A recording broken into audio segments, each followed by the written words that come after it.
কাল এত কিছু হওয়ার জন্য তোর কিন্তু স্যারকে একটা ধন্যবাদ দেওয়া উচিত।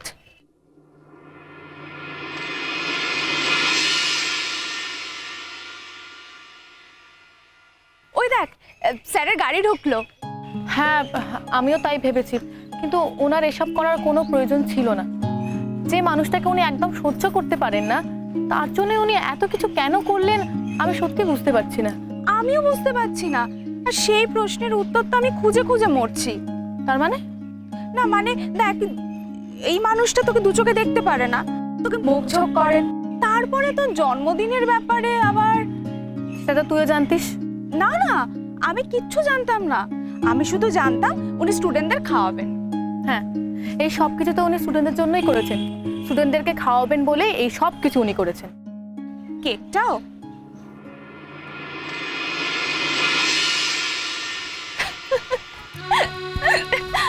ও শোন, স্যারের সাথে গিয়ে কথা বলে আয়, আর স্যারকে একটু ধন্যবাদ দিস, আর দিলে মন থেকেই দিস।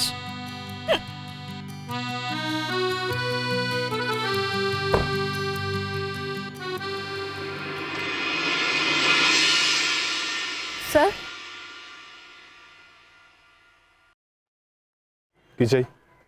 স্যার আমি জানতাম না যে কালকে সমস্ত অ্যারেঞ্জমেন্ট আপনি করেছেন। Thank you sir. How dare you? তোমার স্পর্ধা কি করে হয়? তার মানে? না না, তোমাকে কে বলেছে?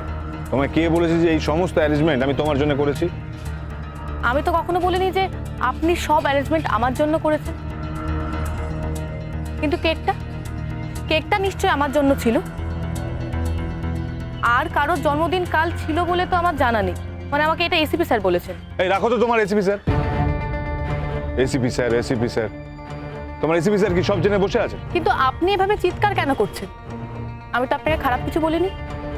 আপনি যদি না করে থাকেন ঠিক আছে, আপনি করেননি, কিন্তু উনি আমাকে এই কথাগুলো বললেন, তাই আমার মনে হলো আপনাকে একটা থ্যাঙ্কস জানানো উচিত। তোমার স্পর্ধা দিন দিন বেড়ে যাচ্ছে দেখছি। তোমার সাহস কি করে হয় আমাকে থ্যাঙ্কস জানাতে আসা? তাছাড়া তুমি এটা ভাবলে কি করে তোমার মতো মেয়ের জন্য আমি কিছু করব? ভাবতে পারেনি তো স্যার, এই জন্যই অবাক হয়েছিলাম। আর এখন যখন জানতে পারলাম যে আপনি কিছু করেননি, তখন খানিকটা স্বস্তি পেলাম। তার মানে? আপনি আমার জন্য কিছু করলে আমার সত্যি অস্বস্তি হতো, আমার হজম করতে সময় লাগতো।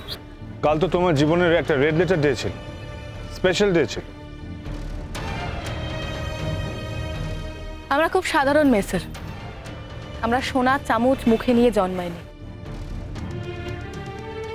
ছোটবেলা জন্মদিনের দিন 2-4টে বন্ধুকে ডাকা হতো, তারপর বড় হয়ে যাওয়ার পর মা 5 রকম ভাজা আর পায়েস করে দিতেন। এর বাইরে জন্মদিন নিয়ে আমাদের কখনো বাড়াবাড়ি ছিল না। তাই জন্মদিনটা আমার কাছে রেড লেটার ডে নয় স্যার। না না, জন্মদিন যে রেড লেটার ডে সেটা তো বলিনি।